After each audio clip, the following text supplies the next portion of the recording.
Hello दोस्तों, मैं कृष्णा लोधियाल आज की इस इन्फॉर्मेटिव वीडियो में आपको एलआईसी के एक नए इंश्योरेंस प्लान संपूर्ण जीवन विकास योजना के बारे में बताने वाला हूं। इस प्लान की सबसे खास बात यह है कि ये एलआईसी के most selling child future plans में से एक माना जाता है, क्योंकि यहाँ आपको आपके बच्चे के भविष्य की दो खास और ज़रूरी ज़रूरतों को पूरा कराने की गारंटी मिल जाती है, भले ही बच्चे का जो पेरेंट है वो रहे या ना रहे। इस प्लान की एक और खूबी है जो ये कि इस प्लान में आपको कुछ सालों का प्रीमियम में छूट मिल जाता है, लेकिन आपका बोनस फिर भी बढ़ता रहता है और उसके साथ साथ आपका इंश्योरेंस कवर भी बना रहता है। उसके बाद यहाँ पर आपको इंश्योरेंस बिल्कुल फ्री ऑफ कॉस्ट मिल जाता है और अगर आप इस प्लान को लॉन्ग टर्म के लिए प्लान करते हैं तो यहाँ पर आपको एक बहुत अच्छा खासा रिटर्न भी देखने को मिल जाता है। इस प्लान में आपको लोन की सुविधा भी मिल जाती है। उसके अलावा इस प्लान में आप इनकम टैक्स रिबेट का भी फ़ायदा उठा सकते हैं, यानी कि ये बेनिफिट आईटीआर भरने वालों के लिए टैक्स बचाने में आपको मदद कर सकता है। तो आइए जान लेते हैं कौन कौन इस प्लान को ले सकता है। उसके बाद हम एक एग्जाम्पल के माध्यम से इस प्लान को समझेंगे कि ये पूरा प्लान कैसे काम करता है। तो सबसे पहले हम बात कर लेते हैं मिनिमम एज की। यहाँ पर 90 दिन के बच्चे से लेकर के 12 साल तक के बच्चे के लिए आप इस प्लान को ले सकते हैं, जहाँ पर उसके पेरेंट की एज कम से कम 18 साल और मैक्सिमम 50 साल की होनी चाहिए। अगर हम बात करते हैं पॉलिसी के टर्म की, तो पॉलिसी टर्म यहाँ पर 25 साल का होता है और अगर हम बात करें प्रीमियम पेमेंट टर्म की, यानी कि प्रीमियम कितने साल तक देना होता है, तो यहाँ पर आपको 5 साल का प्रीमियम माफ़ हो जाता है, यानी कि 5 साल के प्रीमियम में आपको छूट मिल जाती है। तो टोटल आपको 20 साल के लिए प्रीमियम यहाँ पर देना होता है। आइए अब हम बात कर लेते हैं मिनिमम और मैक्सिमम सम एश्योर्ड की, यानी कि मिनिमम कितना इंश्योरेंस कवर आप यहां पर ले सकते हैं। तो अगर मिनिमम सम एश्योर्ड की बात करें तो यहां पर कम से कम 1 लाख रुपए का इंश्योरेंस आपको लेना है और अगर मैक्सिमम सम एश्योर्ड की बात करें तो यहां पर उसके लिए कोई भी लिमिट निर्धारित नहीं करी गई है, यानी कि ये आपकी इनकम प्रूफ के अकॉर्डिंग डिपेंड करता है कि एलआईसी आपको कितने का मैक्सिमम इंश्योरेंस कवर देती है।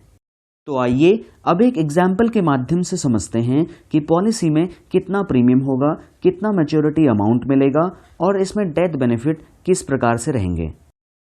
तो सबसे पहले एग्जाम्पल के तौर पर हम मान लेते हैं कि कोई मिस्टर रमेश हैं जिनकी एज 30 साल की है। यहाँ पर प्रपोजर मैंने रमेश जी को बनाया है जो कि फादर के पिताजी हैं। उसके बाद जो उनका बेबी है, जो बच्चा है, उसकी एज 0 है, क्योंकि यहाँ पर जो भी एज ली गई है वो इस हिसाब से ली गई है क्योंकि यहाँ पर जो भी प्रीमियम कैलकुलेट होती है वो एज के बेसिस पर कैलकुलेट होती है। उसके बाद अगर मैं पॉलिसी ड्यूरेशन के तौर पर बात करूं तो यहाँ पर 25 साल की पॉलिसी ली गई है, यानी कि अगर हम प्रीमियम पेमेंट टर्म की बात करें, यानी कि कितने साल तक का प्रीमियम हमको देना है, तो वो है 20 साल, यानी कि पॉलिसी का ड्यूरेशन 25 साल और प्रीमियम देना है 20 साल।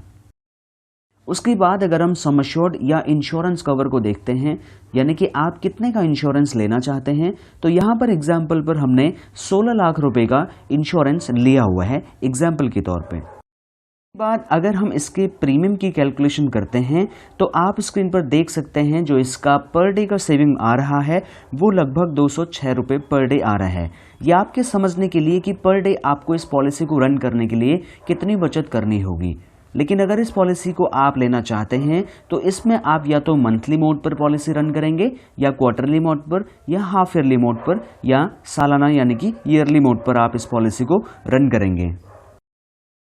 उसके बाद जब यहाँ पर बच्चे की एज 20 साल कंप्लीट हो जाती है तो उसको 20, 21, 22, 23, 24 यानी कि 5 साल के लिए उसको एजुकेशन के लिए एक अमाउंट टैक्स फ्री दिया जाता है, जहाँ पर उसकी 20 और 21 साल की एज कंप्लीट होने पर उसको हर साल 1,68,693 रुपये अमाउंट मिलता है। उसके बाद 22, 23 और 24 साल की उम्र कंप्लीट होने पर यहाँ पर 1,91,610 रुपये प्रति वर्ष के हिसाब से उस बच्चे को एजुकेशन के लिए दिया जाता है। और जब बच्चा 25 साल का हो जाता है तो यहाँ पर उस बच्चे का हायर एजुकेशन के लिए पैसे की डिमांड होती है, या बच्चे का बिजनेस स्टार्टअप होता है, या बच्चे की शादी होती है। तो किसी भी ज़रूरत को पूरा करने के लिए यहाँ पर LIC 31,25,000 रुपये का अमाउंट बिल्कुल टैक्स फ्री उसके प्रपोजर यानी कि फादर को दे देती है, जिससे आपके बच्चे का एजुकेशन और उसके हायर एजुकेशन, बिजनेस स्टार्टअप या मैरिज की जो भी प्लानिंग आप करना चाहते थे वो गारंटीड यहाँ पर पूरी हो जाती है।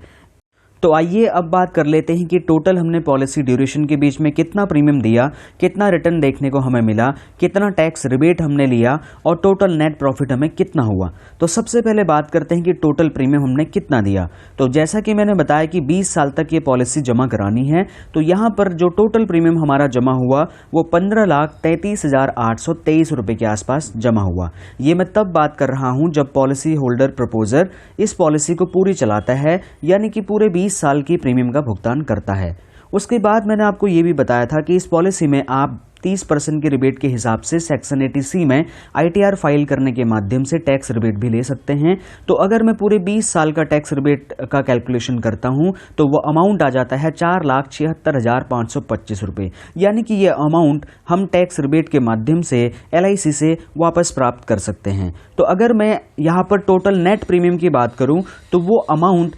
15,33,823 में से 4,76,525 रुपये माइनस करने के बाद हमको मिल जाता है 10,57,823 रुपये। यानी कि हम ये कह सकते हैं कि टोटल 20 साल के अंतर्गत में हमारी पॉकेट से टोटल 10,57,823 रुपये की जमा पूंजी LIC में जमा हुई। उसके बाद हम बात कर लेते हैं यहाँ पर टोटल रिटर्न की। टोटल पॉलिसी ड्यूरेशन में 25 साल के अंतर्गत जो टोटल मैच्योरिटी यहाँ पर हमें देखने को मिल जाती है वो है 40,83,050 रुपये के आसपास। तो यहाँ पर अगर हम नेट प्रॉफिट की बात करें तो वो 40,83,050 रुपये में से अगर हम अपना टोटल नेट प्रीमियम जो 10,57,823 रुपये था उसको अगर हम माइनस करते हैं तो यहाँ पर हमें नेट प्रॉफिट पता चल जाता है, जो हमारा बनता है लगभग 30,25,227 रुपये। तो यहाँ पर हम कह सकते हैं कि हमने 10,57,823 रुपये टोटल जमा कराए, जिसके बदले हमारे को 25 साल के अंतर्गत में 30,25,227 रुपये का टोटल प्रॉफिट हुआ और टोटल मैच्योरिटी हमें 40,83,050 रुपये की निकल करके आई। तो अगर जैसा कि मैंने कहा था, मैं जिस मैच्योरिटी अमाउंट की बात कर रहा हूं, LIC आपको इसमें दो ऑप्शन देती है। एक ये कि आप इसे पूरा इकट्ठा लेना चाहते हैं और दूसरा ये कि आप इस मैच्योरिटी अमाउंट को एक साथ नहीं लेना चाहते, आप इसे चाहें तो 5, 10 या 15 सालों की इंस्टॉलमेंट में भी ले सकते हैं, जिसको हम सेटलमेंट कहते हैं। यानी कि LIC आपको इंस्टॉलमेंट में भी इसका पैसा दे सकती है, बशर्ते आपको इस चीज़ की लिखित जानकारी अपने मैच्योरिटी होने से पहले, पॉलिसी के मैच्योरिटी डेट से पहले कम से कम 3 महीने एडवांस LIC को लिखित तौर पर देनी होती है। हालांकि जिस मैच्योरिटी सेटलमेंट की बात मैं कर रहा हूँ, यहाँ पर न सिर्फ आपको इंस्टॉलमेंट्स दी जाती हैं बल्कि आपको तब तक का ब्याज भी एडिशनल इसमें ऐड करके दिया जाता है। आइए अब बात कर लेते हैं, अगर पॉलिसी होल्डर की पॉलिसी ड्यूरेशन के बीच में अगर डेथ हो जाती है प्रपोजर की, यानी कि पॉलिसी में जिस बच्चे का प्लान है उसके फादर की अगर डेथ हो जाती है तो उस कंडीशन में इस पॉलिसी में क्या क्या बेनिफिट्स मिल जाते हैं। सबसे पहले हम बात कर लेते हैं नॉर्मल डेथ की। नॉर्मल डेथ की कंडीशन में ऑन द स्पॉट पॉलिसी में जो नॉमिनी है उसको 6 लाख रुपए की धनराशि दी जाती है। इसके अलावा उसको पॉलिसी जब तक 20 साल की नहीं हो जाती तब तक उसको 60,000 रुपये प्रति वर्ष एडिशनल दिया जाता है। और उसके बाद जो मैंने मैच्योरिटी का फॉर्मेट आपको बताया था, बच्चे के एजुकेशन का जो पैसा बताया था, वो भी गारंटीड मिलता है। और जब बच्चा 25 साल का हो जाता है तो जो मैच्योरिटी का पैसा मैंने आपको 31,25,000 बताया था वो भी गारंटीड उसको मिलता है। और जैसे ही पॉलिसी 20वें साल से 25वें साल की तरफ जाती है तो वो जो 60,000 रुपये सालाना मिल रहा था वो 50,000 रुपये सालाना में कन्वर्ट हो जाता है। बाकी सारे के सारे बेनिफिट जो मैच्योरिटी की कंडीशन में मिल रहे हैं वो बिल्कुल एज इट इज़ सेम रहते हैं। अगर हम बात करें कि पॉलिसी होल्डर की जो मैच्योरिटी है उससे पहले कभी भी अगर एक्सीडेंटल डेथ हो जाती है तो जो इंस्टेंट पे आउट था 6 लाख रुपए का वो डबल हो जाता है, यानी कि वो हो जाता है 12 लाख रुपए। 12 लाख रुपए इंस्टेंटली डेथ के टाइम पे मिल जाते हैं। उसके बाद 60,000 रुपये पॉलिसी के 20 साल तक मिलते हैं, फिर 50,000 रुपये एडिशनल 20 से 25 साल तक और मिलते हैं। इसके अलावा जो बेनिफिट्स मैच्योरिटी में बच्चे को मैंने बताए थे कि उसकी 20 साल की उम्र से 24 साल की उम्र तक ये अमाउंट मिलेगा, और उसके बाद 25 साल की उम्र में जो अमाउंट मैंने आपको बताया था 31,25,000 रुपये, वो भी गारंटेड मिलता है। तो अंत में जब आपका बच्ची की जो भी 25 साल की उम्र हो जाती है, उस टाइम पे जो भी उसको एक बड़ा एक्सपेंस चाहिए होता है, क्योंकि जो ज़रूरत है वो ज़रूरत को पूरा करना ही करना है, तो ये पॉलिसी इसलिए खास है। पॉलिसी होल्डर जो प्रपोजर है वो रहे या ना रहे, वो 25 साल तक सरवाइव करे या ना करे, वो मैच्योरिटी तक जिंदा रहे या ना रहे, इस पॉलिसी में आपको इस चीज़ की गारंटी मिल जाती है कि अगर आपने ये पॉलिसी परचेज कर ली तो आप रहें या ना रहें, हर परिस्थिति में LIC वो पे आउट आपके बच्चे के भविष्य की एजुकेशन के लिए, उसकी मैरिज प्लानिंग के लिए, उसके स्टार्टअप के लिए, उसके जो भी बड़े खर्चे आने वाले हैं उनकी भुगतान LIC गारंटी के माध्यम से करने वाली है। तो आइए अब बात कर लेते हैं पॉलिसी में आपको क्या क्या अदर बेनिफिट्स भी मिल जाते हैं। सबसे पहले बात करते हैं लोन की। आप मात्र 2 साल के प्रीमियम जब जमा करा देते हैं तो आप अपनी पॉलिसी के अगेंस्ट लोन भी ले सकते हैं और आपका पॉलिसी भी चलता रहता है। अगर हम बात करें पॉलिसी सरेंडर की, तो अगर आपने 2 साल का प्रीमियम जमा करा दिया है तो आप अपनी पॉलिसी को बंद भी करा सकते हैं। उसके बाद हम बात करते हैं मोड ऑफ प्रीमियम की, यानी कि इस पॉलिसी में आपको 4 पेमेंट मोड मिल जाते हैं, वो आप अपनी सहूलियत के हिसाब से चूज कर सकते हैं। हालांकि जब आपने एक बार पेमेंट मोड सेलेक्ट कर लिया है तो आप उसको 1 साल तक कोई भी चेंज उसमें नहीं कर सकते हैं, यानी कि साल में मात्र एक बार उसमें आप चेंज कर सकते हैं। मोड ऑफ प्रीमियम के तौर पर अगर आप मंथली प्रीमियम ऑप्शन लेते हैं तो आपको 2 महीने का प्रीमियम इकट्ठा देना होता है और तीसरे महीने से ऑटोमेटिकली आपके अकाउंट से पैसा कटता है। अगर हम बात करें क्वार्टरली, हाफ ईयरली या ईयरली मोड की, तो वहां पर आप चाहें तो ऑटो डिडक्शंस मोड में ले सकते हैं और अगर आप चाहें तो मैनुअल भी पेमेंट कर सकते हैं। जैसा कि आपको पता ही होगा, आजकल पेटीएम, गूगल पे, फोन पे, LIC कस्टमर अकाउंट के माध्यम से या ऑफलाइन चैनल्स के माध्यम से भी आप इसका पेमेंट कर सकते हैं। उसके बाद अगर मैं ग्रेस पीरियड की बात करूं तो आपकी पॉलिसी में आपको 30 दिन का ग्रेस पीरियड भी मिल जाता है अगर आपकी पॉलिसी का मोड हाफ ईयरली, क्वार्टरली या ईयरली मोड पर है। लेकिन अगर आपकी पॉलिसी का मोड मंथली मोड पर है तो आपको मात्र 15 दिन का ही ग्रेस पीरियड मिलता है। जिनको नहीं पता उनकी जानकारी के लिए बता दूं, ग्रेस पीरियड एक ऐसा टाइम फ्रेम होता है जिसके बीच में अगर आप अपनी पॉलिसी का प्रीमियम जमा कराते हैं तो आपको कोई भी लेट पेमेंट नहीं देना होता। जैसे आपकी पॉलिसी का डेट 15 तारीख का ड्यू डेट है, मान लीजिए आपके पास पैसा नहीं, आप पैसा नहीं भर पाए, तो उसके बाद आपकी पॉलिसी में ग्रेस पीरियड शुरू हो जाता है और जैसे कि मैंने कहा कि ग्रेस पीरियड जैसे ही एक्सपायर होता है तो आपको लेट पेमेंट का भुगतान करना होता है। उसके बाद अगर हम टैक्स बेनिफिट्स की बात करें तो यहाँ पर जो भी मैच्योरिटी की बात मैंने की है वो बिल्कुल टैक्स फ्री होती है सेक्शन 1010D के अंतर्गत, और इस पॉलिसी में जो भी आप पेमेंट दे रहे हैं वो भी आप सेक्शन 80C के अंतर्गत टैक्स रिबेट में आप उसको ले सकते हैं। उसके बाद में अगर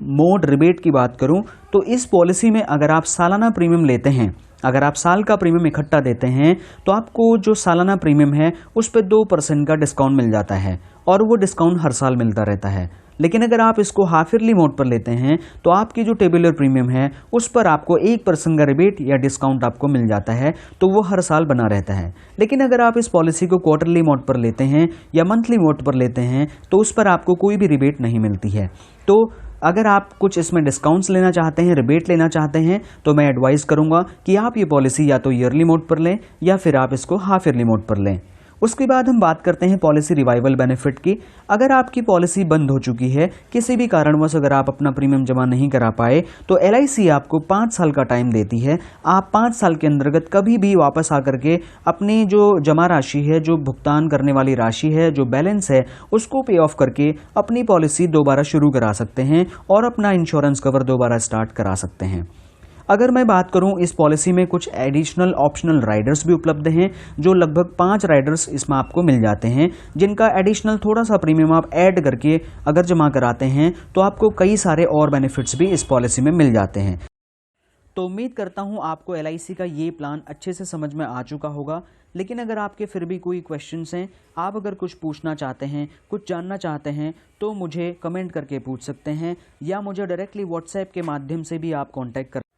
अगर आप ये पॉलिसी परचेज़ करना चाहते हैं तो डिस्क्रिप्शन में मैंने एक गूगल फॉर्म का लिंक दिया है, आप उस फॉर्म को फिल कर दीजिएगा, हमारी तरफ से आपको कॉल आ जाएगा। अगर आप LIC एजेंट हैं और जानना चाहते हैं कि इस पूरे कॉम्बिनेशन प्लान में कौन कौन सी पॉलिसीज़ को कंबाइन किया गया है, कौन कौन सा सेटलमेंट ऑप्शन लिया गया है, कौन कौन से एडिशनल राइडर्स लिए गए हैं, कितने का सम एश्योर्ड लिया गया है, पॉलिसी का ड्यूरेशन क्या लिया गया है, पॉलिसी का प्रीमियम पेमेंट टर्म कितना लिया गया है, और अगर आप इस पॉलिसी का पूरा एक्सेल शीट और पूरी प्रेजेंटेशन PDF और इस पॉलिसी का पूरा टेक्स्ट मैसेज और भी बहुत सारी जानकारियां जो एक तरीके से सीक्रेट रखी गई हैं, अगर आप उसको लेना चाहते हैं तो आप वीडियो की डिस्क्रिप्शन में दिए हुए WhatsApp लिंक पर क्लिक करके पर्सनली मुझे कॉन्टैक्ट। तो उम्मीद करता हूं हमेशा की तरह से ये वीडियो भी आपको काफ़ी इन्फॉर्मेटिव लगा होगा। अगर हाँ तो आप मेरे चैनल को सब्सक्राइब करके बेल आइकन प्रेस कर सकते हैं, क्योंकि ये बिल्कुल फ्री है और जब भी मेरी वीडियो अपलोड होगी तो उसका नोटिफिकेशन आपको सबसे पहले मिल जाएगा। अब से मैं जो भी वीडियो अपलोड कर रहा हूँ उसमें काफ़ी मेहनत लगती है और काफ़ी ज़्यादा एडिटिंग करनी पड़ती है, क्योंकि ये एक वाइट बोर्ड एनिमेशन है। तो आप ज़्यादा से ज़्यादा लाइक शेयर सब्सक्राइब करें, जो मुझे मोटिवेशन देगा और ऐसे ही इन्फॉर्मेटिव वीडियोज़ मैं आपके लिए फ्री में लाता रहूँगा। Thank you so much for watching.